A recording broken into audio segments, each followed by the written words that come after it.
भरी बरसात में उड़कर दिखाए माहिर परिंदे, खुले आसमान में तो तिनके भी सफ़र कर लेते हैं, खुले आसमान में तो तिनके भी सफ़र कर लेते हैं। हेलो फ्रेंड्स, मैं हूं मुकेश और मेरे YouTube channel crack your mission पर आप सभी भावी अध्यापक अध्यापिकाओं का हार्दिक स्वागत करता हूं। जैसा कि आप सभी को पता है, लेवल 1 और लेवल 2 का जो रीट मेंस का सिलेबस है उसमें बहुत ही महत्वपूर्ण टॉपिक है राजस्थान के प्रतीक चिन्ह। तो आज इस वीडियो के माध्यम से हम जो राजस्थान के प्रतीक चिन्ह हैं उनको कवर करेंगे। तो चलिए वीडियो को स्टार्ट करते हैं। तो आज का हमारा टॉपिक है राजस्थान के प्रतीक चिन्ह। तो इनको पहले एक बार नॉर्मली देख लेते हैं, इसके बाद हम एक एक को लेंगे और इनको विस्तार से पढ़ेंगे। तो पहला है राजस्थान का राज्य वृक्ष। तो राजस्थान का राज्य वृक्ष कौन सा है? राजस्थान का राज्य वृक्ष है खेजड़ी। कौन सा है साथियों? खेजड़ी। खेजड़ी है जिसको राजस्थान का राज्य वृक्ष का दर्जा दिया गया है। अगला है राजस्थान का राज्य पुष्प। कौन सा? राजस्थान का राज्य पुष्प। राजस्थान का राज्य पुष्प कौन सा है? राजस्थान का राज्य पुष्प है रोहिड़ा। कौन सा है साथियों? रोहिड़ा। ठीक है सर। अगला है राजस्थान का राज्य पक्षी। राजस्थान का राज्य पक्षी कौन सा है सर? राजस्थान का राज्य पक्षी है गोडावण। कौन सा है सर? गोडावण है। ठीक है। अगला है राजस्थान का राज्य नृत्य। राजस्थान का राज्य नृत्य कौन सा है? राजस्थान का राज्य नृत्य है घूमर। क्या है सर? घूमर। ठीक है। राजस्थान का जो राज्य खेल है वह है बास्केटबॉल। कौन सा है सर? बास्केटबॉल। ठीक है, याद रखिएगा, बास्केटबॉल जो है राजस्थान का राज्य खेल है। ठीक है, बास्केटबॉल को राजस्थान का राज्य खेल होने का दर्जा दिया गया है साथियों। ठीक है। अगला है राजस्थान का राज्य वाद्य यंत्र। तो बहुत सारे ऐसे अभ्यर्थी होंगे जिनको अभी तक राजस्थान का राज्य वाद्य यंत्र भी पता नहीं होगा। तो राजस्थान का जो राज्य वाद्य यंत्र है वह है अलगोजा। याद रखिएगा। अब कौन सा है? अलगोजा है सर। ठीक है। अगला है राजस्थान का राज्य कवि। तो राजस्थान का जो राज्य कवि है वो है श्री सूर्यमल मिश्रण। कौन है? श्री सूर्यमल मिश्रण। ठीक है, श्री सूर्यमल मिश्रण जी जो है वो हमारे राजस्थान के राज्य कवि हैं। और ये कहाँ से संबंध रखते हैं? तो सर ये संबंध रखते हैं बूंदी जिले से। राजस्थान का जो बूंदी जिला है वहां से इनका संबंध है साथियों। ठीक है। अगला है राजस्थान का राज्य गीत। राजस्थान का राज्य गीत कौन सा है? राजस्थान का राज्य गीत है केसरिया बालम आवोनी पधारो मारे देश। केसरिया बालम। ठीक है। कौन सा है राजस्थान का राज्य गीत? केसरिया बालम आओ नी पधारो मारे देश। ठीक है, याद रखना। अगला है राजस्थान का राज्य शास्त्रीय नृत्य। राजस्थान का जो राज्य शास्त्रीय नृत्य है वह है कथक। कौन सा है सर? कथक। कथक जो है राजस्थान का राज्य शास्त्रीय नृत्य है। ठीक है। एक और याद रखना कि राजस्थान की जो राज्य मिठाई है वह कौन सी है? तो राजस्थान की जो राज्य मिठाई है वह है घेवर। क्या है सर? घेवर। घेवर जो है उसे राजस्थान की राज्य मिठाई का दर्जा दिया गया है साथियों। ठीक है। तो साथियों हमारा एक और प्रतीक चिन्ह राज्य पशु लास्ट में रह जाता है। तो साथ के साथ इसको भी देख लेते हैं। तो जो राज्य पशु हैं उनको दो श्रेणियों में विभाजित किया जाता है। पहली श्रेणी होती है जंगली श्रेणी और दूसरी है पालतू श्रेणी। जो जंगली श्रेणी का जो राज्य पशु है वह है आपका चिंकारा। कौन सा है साथियों? चिंकारा। चिंकारा जो है उसे जंगली श्रेणी का राज्य पशु घोषित किया गया है। और जो ऊंट है साथियों, जो ऊंट है उसे पालतू श्रेणी का राज्य पशु इसे घोषित किया गया है साथियों। तो याद रखिएगा कि राज्य पशु की कितनी श्रेणियां हो गई? दो श्रेणियां हो गई। कौन कौन सी? जंगली श्रेणी और पालतू श्रेणी। जंगली श्रेणी का राज्य पशु कौन सा है? चिंकारा। और पालतू श्रेणी का जो राज्य पशु है वो कौन सा है? ऊंट है साथियों। ठीक है, ये याद रखिएगा। तो साथियों ये नॉर्मल बात हुई। अब हम एक एक पर राजस्थान के प्रतीक चिन्हों को लेते हैं और उनके बारे में विस्तार से पढ़ते हैं। तो पहला हम अपना प्रतीक चिन्ह है राजस्थान का राज्य वृक्ष। तो आप सभी को पता है राजस्थान का राज्य वृक्ष कौन सा है? खेजड़ी है। ठीक है। सबसे पहले इसके बारे में क्वेश्चन आता है कि जो खेजड़ी है उसको राजस्थान का राज्य वृक्ष होने का दर्जा कब दिया गया था? तो यह दर्जा इसे दिया गया था 31 अक्टूबर 1983 को। कब दिया गया था? 31 अक्टूबर 1983 को। ठीक है, याद रखना सर। और इसका जो वानस्पतिक नाम है सर वह है प्रोसोपिस सिनेरेरिया। क्या है सर? Prosopis cineraria. ठीक है, याद रह जाएगा आपको, प्रोसोपिस सिनेरेरिया। ठीक है। अब बात कर लेते हैं जो खेजड़ी है उसके अन्य नामों के बारे में। तो इससे कहा जाता है थार का कल्पवृक्ष। क्या कहा जाता है खेजड़ी को? थार का कल्पवृक्ष भी इसे कहा जाता है। और इसे रेगिस्तान का गौरव भी कहा जाता है। क्या कहा जाता है सर? रेगिस्तान का कल्पवृक्ष। रेगिस्तान का गौरव, सॉरी, रेगिस्तान का गौरव भी इसे कहा जाता है। और इसे भारतीय मरुस्थल का सुनहरा वृक्ष क्या कहा जाता है? भारतीय मरुस्थल का सुनहरा वृक्ष भी इसे कहा जाता है साथियों, सुनहरा वृक्ष। तो पहले आपको क्या याद रखना है, इसको दर्जा कब दिया गया? 31 अक्टूबर 1983 को दिया गया। ठीक है, वानस्पतिक नाम क्या है? प्रोसोपिस सिनेरेरिया है। अन्य नाम कौन कौन से हैं? थार का कल्प वृक्ष भी इसे कहा जाता है, रेगिस्तान का गोरो भी इसे कहा जाता है, इसे भारतीय मरुस्थल का सुनहरा वृक्ष भी कहा जाता है साथियों। अब हम बात करते हैं कि जो खेजड़ी है उसे अलग अलग भाषा में किस नाम से जाना जाता है। तो जो स्थानीय भाषा है उसमें खेजड़ी को कहते हैं सीमलो। क्या कहते हैं साथियों? सीमलो। स्थानीय भाषा में खेजड़ी को क्या कहते हैं? सीमलो कहते हैं। ठीक है, और विश्नोई संप्रदाय के जो व्यक्ति हैं वह खेजड़ी को कहते हैं समी। किस नाम से बुलाते हैं? समी नाम से बुलाते हैं खेजड़ी को। ठीक है, सिंधी भाषा में इसे कहते हैं छोकड़ा। क्या कहते हैं साथियों? छोकड़ा कहते हैं। ठीक है, छोकड़ा किस भाषा में कहते हैं? सिंधी भाषा में कहते हैं सर। और तमिल भाषा में इसे कहते हैं पेयमे। क्या कहते हैं सर? पेयमे कहते हैं सर। ठीक है, अगला है कन्नड़ भाषा। तो कन्नड़ भाषा जो होती है उसमें खेजड़ी को कहते हैं बन्ना बन्नी। क्या कहते हैं? बन्ना बन्नी, बन्ना बन्नी। ठीक है, और जो पंजाबी व हरियाणवी भाषा है उसमें खेजड़ी को कहा जाता है जांटी। क्या कहा जाता है सर? जांटी कहा जाता है। एक बार फिर से देख लेते हैं, स्थानीय भाषा में इसे सीमलो कहते हैं, विश्नोई संप्रदाय में इसे सम्मी कहते हैं, सिंधी भाषा में इसे छोकड़ा कहते हैं सर, तमिल भाषा जो है उसमें पेमे कहा जाता है, और जो कन्नड़ भाषा है सर उसमें खेजड़ी को बन्ना बन्नी के नाम से जाना जाता है, और जो हरियाणवी व पंजाबी भाषा है उसमें खेजड़ी को जांटी कहा जाता है सर। ठीक है, जो खेजड़ी है उसकी फलियां जो होती हैं उसे हम सांगरी कहते हैं। क्या कहते हैं सर?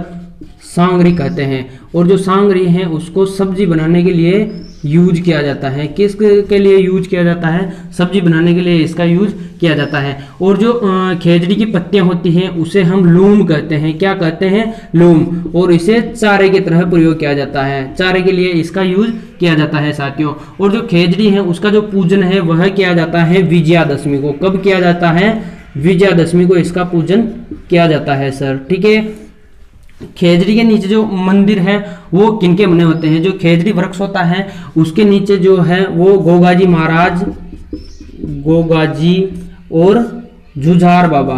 कौन?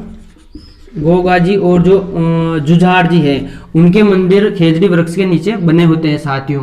ठीक है, और विश्व का जो एकमात्र वृक्ष मेला है वह राजस्थान का जो जोधपुर जिला है। कौन सा जिला सर? जोधपुर जिला है। उसका एक बहुत प्रसिद्ध गांव है खेजड़ली गांव, वहां पर बढ़ता है। कहां बढ़ता है सर? राजस्थान के जोधपुर जिले के खेजड़ली गांव में बढ़ता है। ठीक है, कब बढ़ता है? यह बढ़ता है भाद्रपद शुक्ला दशमी को बढ़ता है सर। कब बढ़ता है? भाद्रपद शुक्ला दशमी को बढ़ता है सर। ठीक है, एक बार और वापस देख लीजिए, फलियों को क्या कहते हैं? सांगरी। किस काम आती हैं? सब्जी बनाने के काम आती हैं। पत्तियों को क्या कहते हैं? लूम कहते हैं। चारे की तरह इनका यूज किया जाता है। इसका पूजन कब किया जाता है? विजयादशमी के दिन इसका पूजन किया जाता है। खेजड़ी वृक्ष के नीचे किनका मंदिर होता है? गोगाजी और जुझारजी बाबा का। ठीक है, और जो वृक्ष मेला है, विश्व का वृक्ष एकमात्र वृक्ष मेला है, वो कहाँ बढ़ता है? वह बढ़ता है राजस्थान के जोधपुर जिले के छोटे से गाँव खेजड़ी में बढ़ता है। कब बढ़ता है? यह बढ़ता है भाद्रपद शुक्ला। साथियों, आपने बचपन में अमृता देवी जो विश्नोई जी थी उनकी कहानी जरूर सुनी होगी। तो यह बात थी सन 1730 की। सन 1730 में क्या हुआ कि राजस्थान का एक जिला है जोधपुर, वहाँ का एक गांव है खेजड़ली गांव। वहाँ पे 363 नर नारियों ने अमृता देवी विश्नोई जी के नेतृत्व में जो खेजड़ी वृक्ष है उनको बचाने के लिए अपने प्राण जो है वो न्यौछावर कर दिए थे। इसलिए वन्य जीव संरक्षण के लिए सर्वश्रेष्ठ पुरस्कार दिया जाता है अमृता देवी वन्य जीव पुरस्कार। कौन सा पुरस्कार दिया जाता है साथियों? अमृता देवी वन्य जीव पुरस्कार। ठीक है, अमृता देवी वन्य जीव पुरस्कार दिया जाता है। इसकी जो शुरुआत है वह हुई थी 1994 से। कब से हुई थी साथियों? 1994 से इसकी शुरुआत हुई थी। ठीक है, 1730 की बात थी। जोधपुर का कौन सा गांव था? खेजड़ली गांव था। वहां पे क्या हुआ? 363 नर नारियों ने अमृता देवी विश्नोई जी के नेतृत्व में क्या कर लिया था? खेजड़ी वृक्षों को बचाने के लिए अपने प्राण न्यौछावर कर दिए थे। ठीक है, और इसी की इसी के कारण जो है वन्य जीव संरक्षण के क्षेत्र में सर्वश्रेष्ठ पुरस्कार दिया जाता है, अमृता देवी वन्य जीव पुरस्कार। ठीक है, और इसकी शुरुआत कब से मानी जाती है? 1994 से यह लगातार दिया जा रहा है। ठीक है, और इसी की याद में जो है प्रतिवर्ष 12 सितंबर को, कब? प्रतिवर्ष 12 सितंबर को खेजड़ली दिवस मनाया जाता है। कौन? साथियों, अब हम बात करते हैं राजस्थान के राज्य पुष्प के बारे में।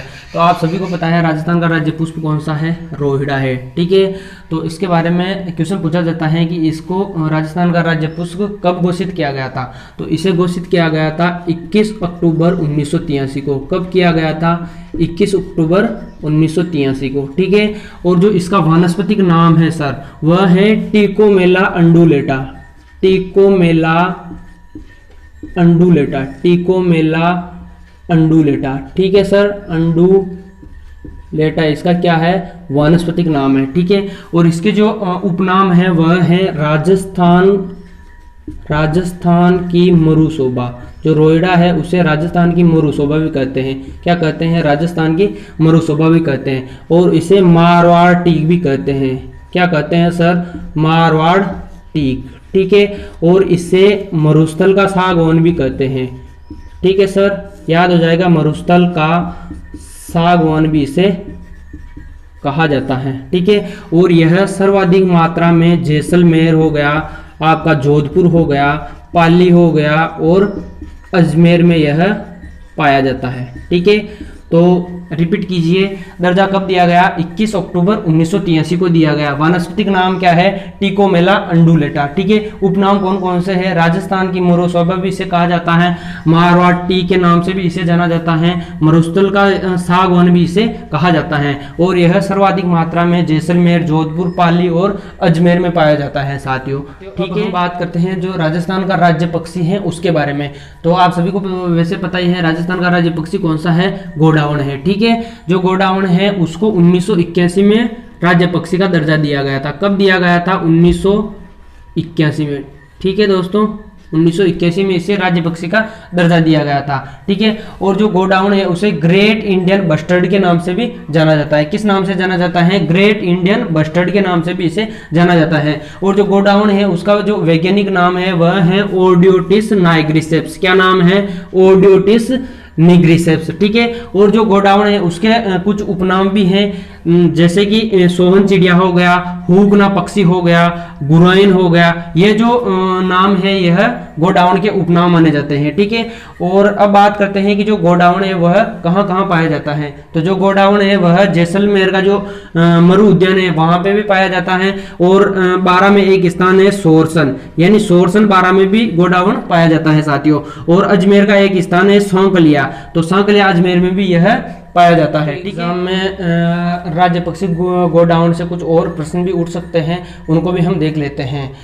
तो 5 जून 2013 को जैसलमेर का जो राष्ट्रीय मरु उद्यान था वहां पे एक प्रोजेक्ट को प्रारंभ किया गया, और उस प्रोजेक्ट का नाम था ग्रेट इंडियन बस्टर्ड। ठीक है, कब ग्रेट इंडियन बस्टर्ड प्रोजेक्ट का प्रारंभ कब हुआ? 5 जून 2013 से। कहां से हुआ? जैसलमेर का जो राष्ट्रीय मरु उद्यान है वहां से हुआ था। और इसके बारे में एक और क्वेश्चन बनता है कि गोडावण के प्रजनन के लिए कौन सा जंतुआलय प्रसिद्ध है? तो कौन सा जंतुआलय प्रसिद्ध है? जोधपुर जंतुआलय साथियों। कौन सा? जोधपुर जंतुआलय इसके लिए प्रसिद्ध माना जाता है साथियों। ठीक है, और जो गोडावण है उसको हाड़ौती क्षेत्र में माल मोरड़ी कहा जाता है। क्या कहा जाता है? माल मोरड़ी कहा जाता है साथियों। और जो गोडावण होता है वह एक सर्वाहारी पक्षी है। कैसा पक्षी है? एक सर्वाहारी पक्षी माना जाता है साथियों। ठीक है, तो क्या याद रखोगे? जो ग्रेट इंडियन बस्टर्ड प्रोजेक्ट है उसका प्रारंभ कब किया गया? 5 जून 2013 को किया गया। कहां से किया गया? जैसलमेर का जो राष्ट्रीय मरु उद्यान जो है वहां से किया गया। और गोडावण के प्रजनन के लिए कौन सा जंतुआलय प्रसिद्ध है? जोधपुर जंतुआलय प्रसिद्ध है। ठीक है, हाड़ौती क्षेत्र में क्या कहा जाता है? माल मोरड़ी कहा जाता है। और जो गोडावण है वह एक सर्वाहारी पक्षी है, यानी यह शाकाहारी भी है और मांसाहारी भी हैं। अगला प्रतीक चिन्ह है राजस्थान का राज्य नृत्य, और राजस्थान का राज्य नृत्य कौन सा है? घूमर है। और जो घूमर है सर, वह राजस्थान का परंपरागत लोक नृत्य माना जाता है। क्या माना जाता है? राजस्थान का परंपरागत लोक नृत्य माना जाता है। इसमें क्या होता है, यह जो घूमर नृत्य होता है, इसमें महिलाएं एक बड़ा सा गोल घेरा बना लेती हैं और अंदर और बाहर जाते हुए इसमें नृत्य करती हैं। अब हम बात करते हैं राजस्थान के राज्य खेल के बारे में। तो राजस्थान का जो राज्य खेल है वह है बास्केटबॉल, और इसे 1948 में राज्य खेल का दर्जा दिया गया था। कब दिया गया था? 1948 को। और इसमें जो खिलाड़ी की संख्या होती है वह होती है 5। कितने खिलाड़ी होते हैं इसमें? 5, यानी 2 टीमें होती हैं और प्रत्येक टीम में कितने कितने खिलाड़ी होते हैं? 5-5 खिलाड़ी होते हैं, ठीक है। और जो बास्केटबॉल के लिए प्रस्तावित अकादमी है वह जैसलमेर जिले में है। कौन से जिले में है? जैसलमेर में, यानी जैसलमेर में आने वाले समय में बास्केटबॉल की अकादमी बनेगी। हम बात करते हैं राजस्थान के राज्य गीत के बारे में। राजस्थान का राज्य गीत कौन सा है? केसरिया बालम, यानी केसरिया बालम आओ पधारो हमारे देश। यह सर्वप्रथम गाया गया था मांगी बाई के द्वारा। किनके द्वारा गाया गया था? मांगी बाई के द्वारा यह गीत गाया गया था। और अंतर्राष्ट्रीय स्तर पर इसे सबसे पहले गाया था अल्लाह जिलाबाई ने। किसने गाया था सर? अल्लाह जिलाबाई ने। अल्लाह जिलाबाई ने इसको अंतर्राष्ट्रीय स्तर पर सर्वप्रथम गाया था, ठीक है।